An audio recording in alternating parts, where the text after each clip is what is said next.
All right, on this episode of Bouts Talking Bouts, we've got quite the fight card going. It is Unified MMA 45. It's transpiring in Edmonton, Alberta, and goes down on May the 27th. And we're running it back with Majed Hammo and Neal Anderson vying for that featherweight championship. And good to be talking to Neal as always. How's your day going so far, Neal? It's good, man. Busy. Busy, man. A lot going on, but it's good. Yeah, for sure. And I mean, how excited were you to get this rematch locked in and stuff like that? I mean, the first fight was definitely a competitive one, so a rematch I think people thought was, I mean, invariably going to happen at some point or another. But like, how excited were you when you were given word this would be the next one? Yeah, I was pretty surprised actually, because well, initially I heard after my last fight that the rematch was the fight they wanted to make. But pretty shortly thereafter, my manager told me that Majed was going to be out of the country or something. Wasn't going to be able to train, so we have to move the rematch for, I don't know, sometime in the future, which is fine. That's fine. I mean, if he's out of the country, he can't train or whatever, right? So that made sense to me. So we were looking at other opponents and said yes to a bunch of them, and then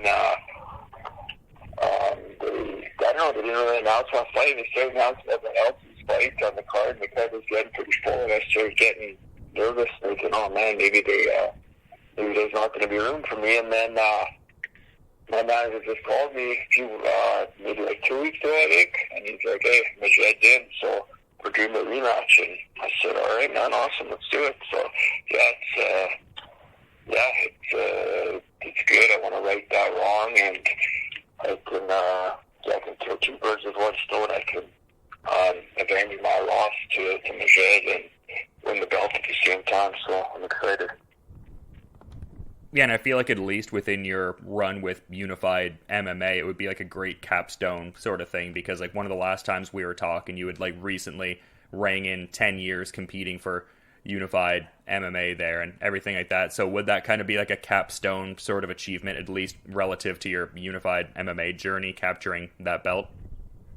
Yeah, for sure. Yeah, it'd be pretty cool to win the belt with them. Since I've been fighting for them forever. So yeah, that'd be awesome. Yeah, definitely a valuable championship from a promotion that's been really carving out a great name for themselves over the last little while. But just kind of talking about the last fight there, because I think that was one that myself and many others were excited for. You seemed like you were also expecting a fan-friendly fight with Lucas Neufeld there. Like, how did that matchup, relate to your expectations there? Because I think a lot of fans really enjoyed that one. Like, was that the kind of fan-friendly, like high-octane kind of fight you expected from a guy like Lucas Neufeld? Yeah, to be honest, I don't know, man. I didn't really like the fight. When I go back and watch it, I think, I don't know, maybe I'm always pretty critical of myself, but I didn't think I looked that great. I mean, I won, and that's the most important. I won, I was uninjured, but, I don't know, man. I thought there was a lot I wanted to do that I didn't do, and I think I should have gotten the finish.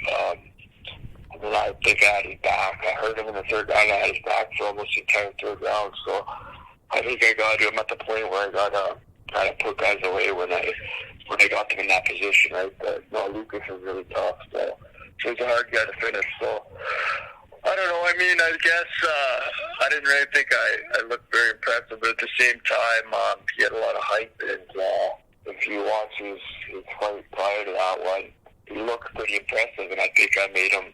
Even though I think I didn't really look that impressive, I think I made him look kind of less impressive. So, I mean, I guess if I'm looking at it positively, I can kind of spin it like that, I guess. But yeah, it was a good fight. A win is a win, but I want to do better on this rematch with Majed. Yeah, for sure. And I imagine you're game planning a fair bit at like Shaved Bears MMA and Little Sweatshop, just in as far as like how the first fight played out and stuff like that, or are you not looking at it in that kind of? It went almost exactly how I thought it would go, to be honest. So that worked out good. I just thought I'd be able to do a few more more things. But yeah, he pretty much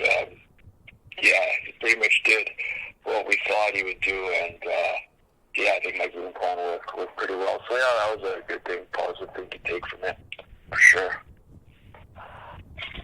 Yeah, no doubt, man. And I'm kind of wondering, like, are there any takeaways from the initial Majed fight that you can apply to this next one, or is it like every fight is a new experience and you don't have any, I guess, preconceived idea from the initial Hammo fight?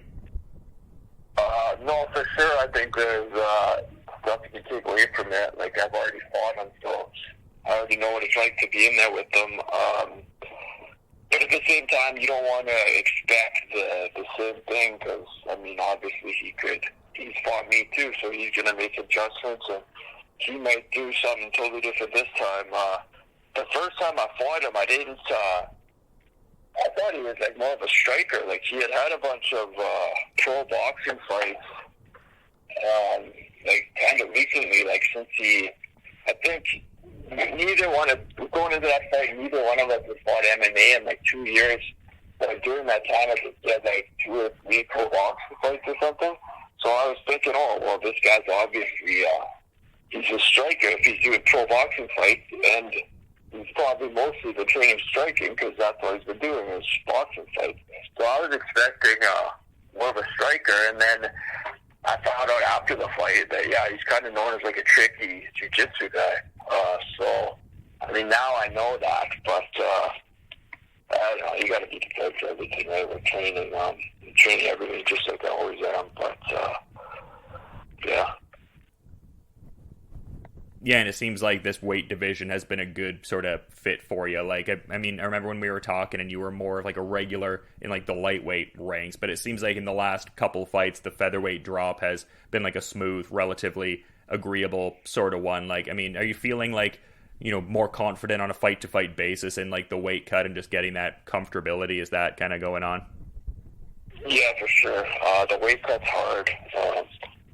It's harder than, I mean, what cutting weight was always hard. It was hard making weight. And I fought at 55, fought at 150 before. It's always hard, but, I mean, obviously the lower you go, it's going to be a little harder.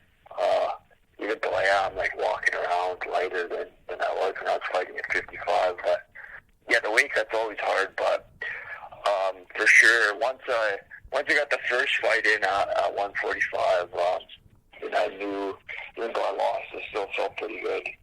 But yeah, now having 2 under my belt there, I feel good there, and I'm confident with how I feel at that weight.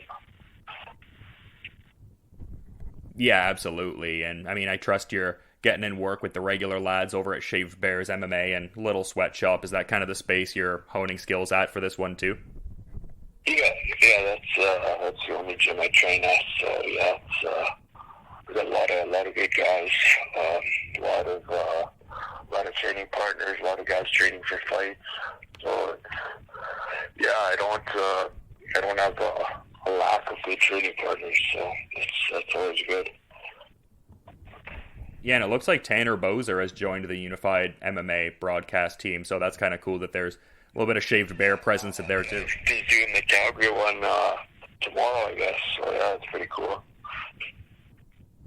Yeah, I didn't know. Is he also doing the Edmonton one, or is this just kind of like a one-off thing, trying it out, or do you not even really know? I have no idea. I know Mitch Clark was doing the last couple of Edmonton ones.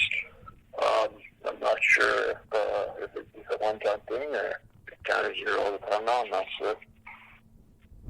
Yeah, a couple good lads either way to have in that position, like UFC veterans and stuff like that. So yeah, either way, great lads on the, you know, commentary desk there and stuff like that. Is that something you would ever be interested in, like doing any kind of like broadcast or analyst kind of stuff, or maybe not your jam, as it were?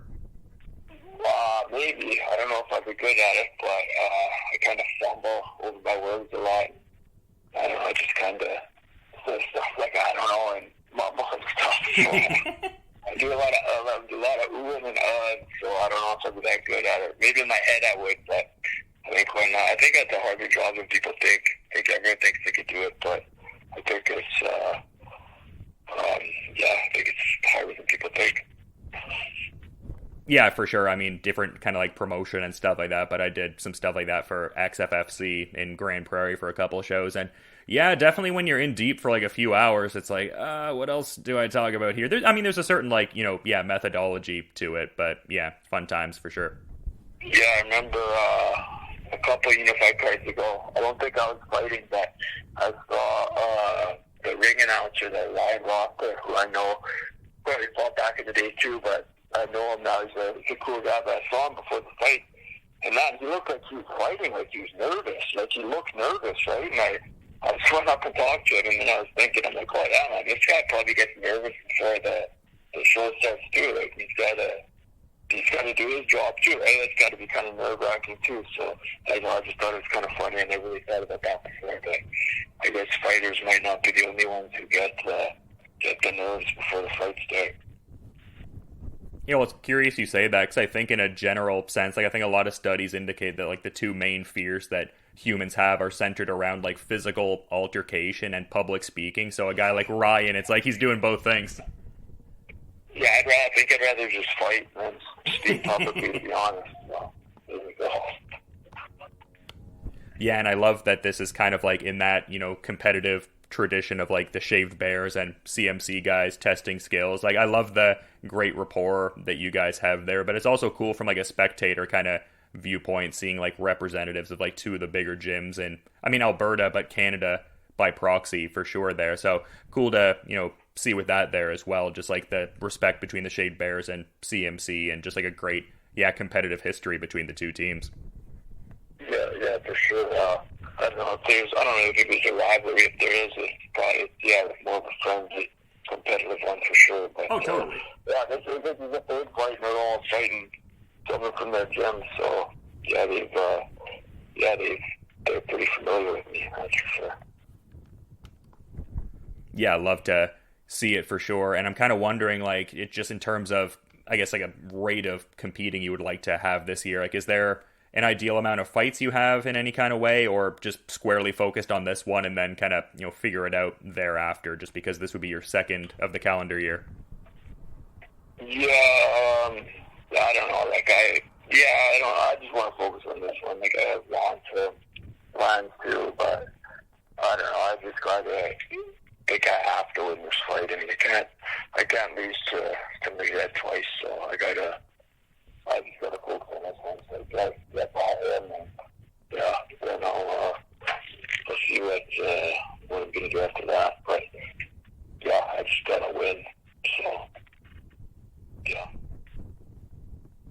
And also, I'm kind of curious because like the Majed Hammo fight was like the first time you've gone into the like championship kind of rounds there. Is that something that like gives a level of like compounded, I guess, confidence or like emboldening what you're doing at all? Just like having been in those championship rounds already, and then maybe in this, subsequent title fight, like it's like that more, I guess, direct understanding of knowing how to like navigate the championship rounds, pacing oneself, or were there not those takeaways from the first experience necessarily?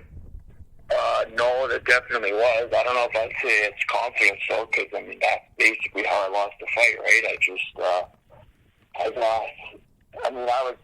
Everyone gets tired. I was tired. He was tired, but I got complacent sort of, and I let him take me down. I didn't defend a takedown at all. I just got tired, and he took me down, and I was just like, oh, whatever, I'll just survive here till the end of the round, and you can't do that against a crafty, experienced veteran like him, right? He made me pay for my mistake, and the next thing I know, he's on my back choking me with like 30 seconds left in the fourth round. So, if anything, I just know I learned the lesson the hard way that if the fight is longer, and you gotta be on your toes for longer.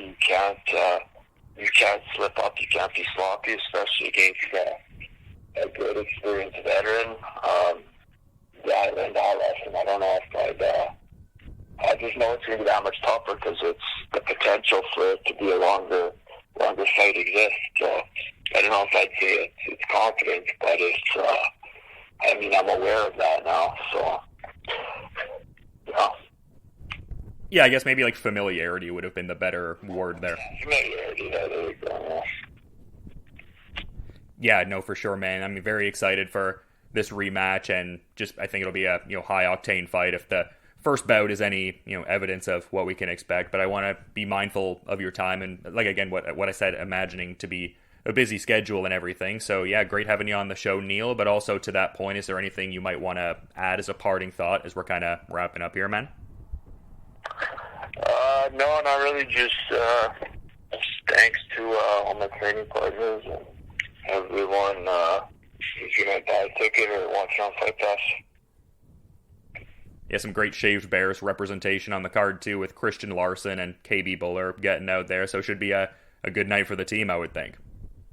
Yeah, for sure. I think there's supposed to be like six of us fighting, I think. So yeah, there's a big crew. Yeah, love to see it for sure. And people are going to love to see this too if they're in the Edmonton, Alberta area. But if they're not in that area, they can go to UFC Fight Pass and peep Unified MMA 45 on May 27th. And just a great card, multitude of title fights, and chief among them, at least relative to this conversation for sure, Majed Hammo versus Neal Anderson, running it back. And just always great having you on the show, man. Always appreciate you making the time, and just hopefully you enjoy the rest of your day, and looking forward to peeping the fight too. Yeah, no problem, man. Thanks a lot.